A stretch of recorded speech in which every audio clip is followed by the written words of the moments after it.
मोदी सरकारने अखेर तिजोरीचे दरवाजे उघडले असून 2026च्या अर्थसंकल्पात शेतकऱ्यांवर घोषणांचा अक्षरशः पाऊस पडलाय।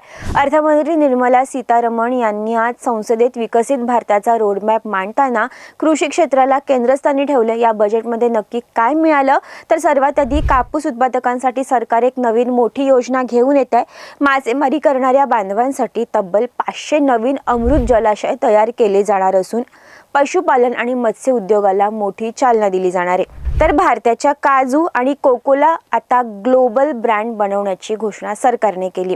नारळ, चंदन आणि काजूच्या उत्पादनासाठी विशेष मदत दिली जाईल।